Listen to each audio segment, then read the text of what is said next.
कहानी का शीर्षक आखिरी खत।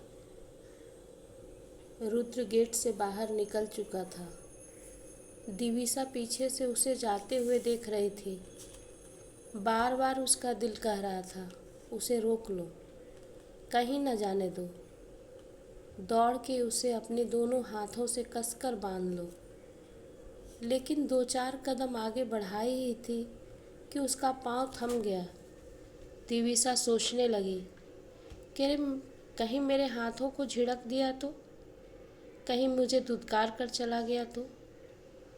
और वो कुछ महीनों से हो रही घटनाओं के बारे में सोचने लगा। रात का 12 बज चुका था। रुद्र अभी तक नहीं लौटा था। वो कभी इतना देर नहीं करता था। दिविसा डाइनिंग टेबल पर उसका इंतज़ार कर रही थी। कुर्सी पर बैठे बैठे उसकी आंख लग गई।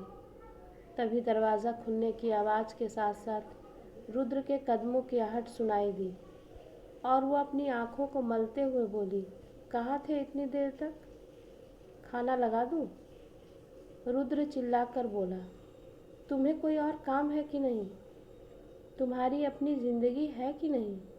पूरा दिन मेरे पीछे लगी रहती हो। मुझे अब इस रिश्ते में घुटन होने लगी है।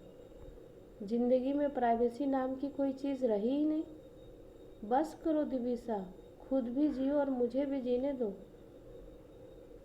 ना जाने कहाँ खो गई मेरी दिविसा, जिसे मैं प्यार करता था। कॉलेज की टॉपर थी मेरी दिविसा। आसमान में उड़ना चाहती थी। वो बहुत कुछ करना चाहती थी अपनी ज़िंदगी में। लेकिन अब देखो, तुम्हें सिर्फ एक काम आता है, मेरे आगे पीछे घूमना।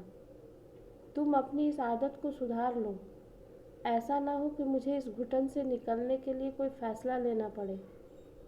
और वो तेज कदमों से कमरे में चला गया और अपने पाँव से ठोकर मारकर दरवाज़ा बंद कर लिया। दिविसा अवाक रह गई और सोचने लगी, आखिर ऐसा क्या हुआ कि रुद्र को घुटन होने लगा। ख्याल ही तो रख रही हूँ।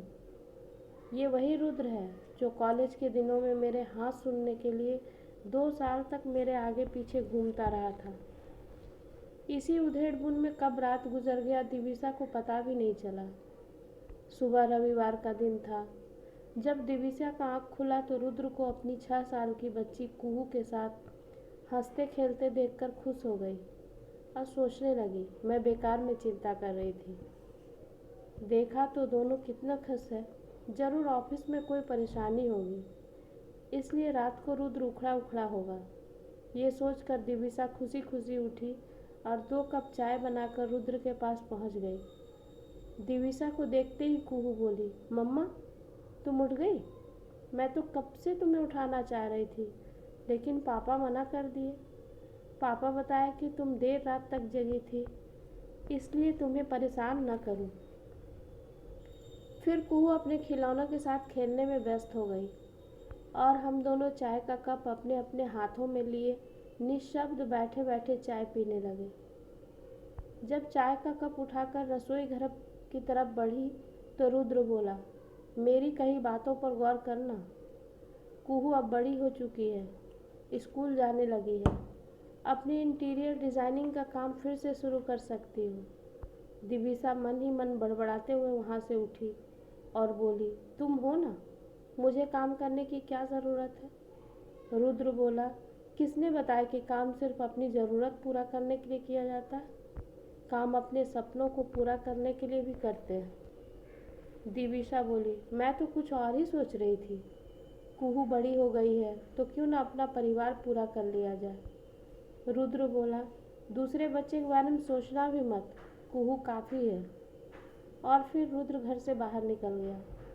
दिविसा सोच रही थी, आखिर ऐसा क्या हो गया कि रुद्र मेरे कैरियर शुरू कराने के लिए इतना बेचैन हो गया। दिविसा के मन में शंका उत्पन्न हो गया कि रुद्र की ज़िंदगी में कोई और तो नहीं आ गई। नहीं नहीं, ऐसा नहीं हो सकता। दिविसा अपनी सहेली अनन्या को फ़ोन लगाई। उसका पति वेद रुद्र का भी दोस्त था। दिविसा रात वाली बात अनन्या को बताई और अपनी शंका का भी जिक्र की। साथ ही उससे आग्रह की कि वेद से सच जानने की कोशिश करे। अनन्या दिविसा को ढाढ़स बंधाते हुए बोली, रुद्र ऐसा कैसे कर सकता है?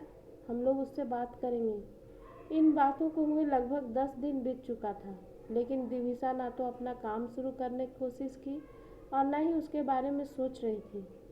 आज सुबह सुबह जब रुद्र ऑफिस जाने के लिए तैयार होने लगा, दिविसा उसका टाई ठीक करने लगी तो रुद्र भड़क गया। नहीं सुधरोगी तुम। मैंने कहा ना तुम्हें मेरे आगे पीछे घूमना छोड़ दो। काम नहीं करना है मत करो, लेकिन प्लीज़ मुझे तुम छोड़ दो। तुम्हें अपनी ज़िंदगी नहीं जीना है तो मत जियो, पर मुझे तो जीने दो। आज की बात वो अपनी सहेली अनन्या को बताई तो वो सलाह दी कि रुद्र को कुछ दिनों तक छोड़ कर देखो, शायद वो ठीक हो जाए। आज फिर देर रात तक दिविसा रुद्र के लौटने का इंतज़ार कर रही थी। रुद्र लौटा। दिविसा पूछी, खाना लगाऊं? नहीं, मैं खा कर आया हूँ, और कमरे में जाने लगा तो दिविसा बोली, मैं नहीं खाई हूँ, थोड़ा तो खा लो। रुद्र बोला, मैं तुम्हें खाने से रोक रखा हूँ? मैं तो कई महीनों से तुम्हें समझा समझा कर थक चुका हूँ कि मुझे प्राइवेसी चाहिए, घुटन नहीं। और अपने कमरे में चला गया। दिविसा वहीं डाइनिंग टेबल पर बैठे बैठे पुराने दिनों के बारे में सोचने लगी। पहले अगर रुद्र कभी बाहर से खाना खाकर आता तो डाइनिंग टेबल पर बैठकर खुद ही प्लेट लगाता था और तब तक वहीं बैठा रहता था जब तक दिविसा खा नहीं लेती थी, और आजकल उसे कोई फ़र्क ही नहीं पड़ता था। दूसरे दिन जब ऑफिस से लौटा तो हद पार हो गया था।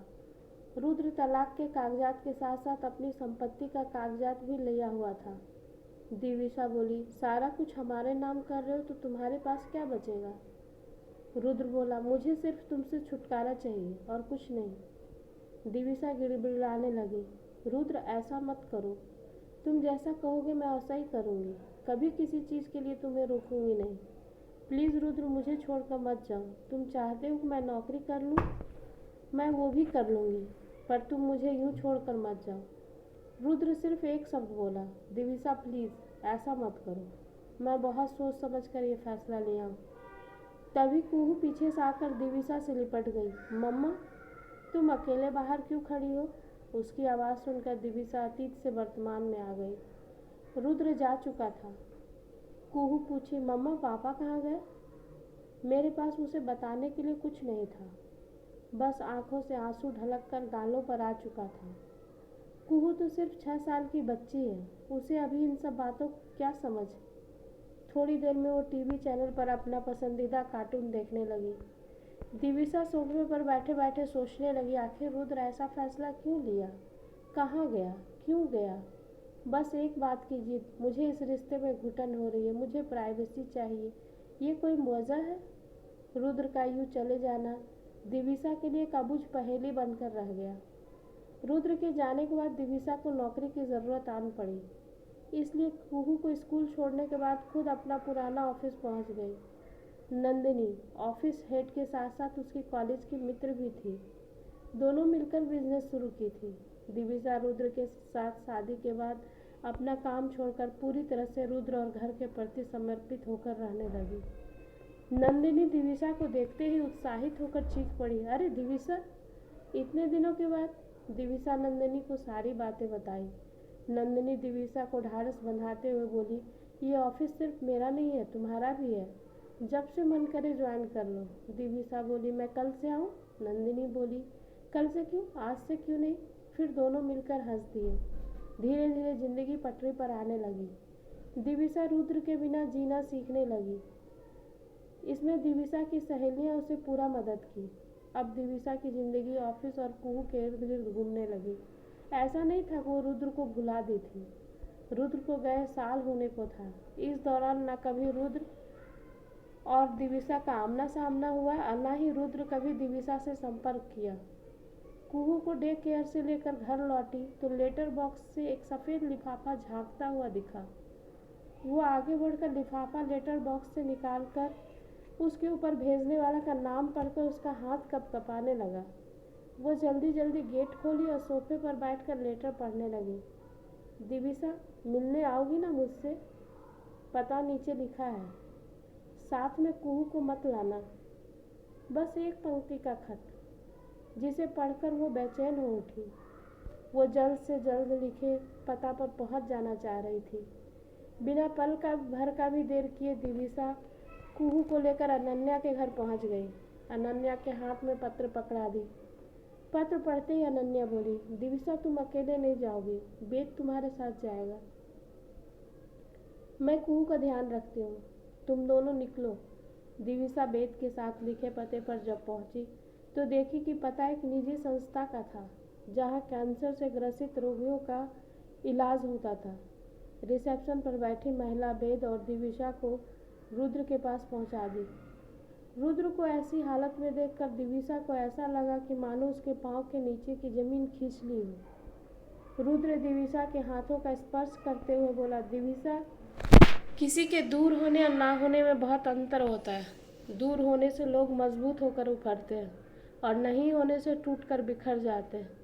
और मैं तुम्हें मजबूत देखना चाहता था, ना कि टूटकर बिखरते हुए।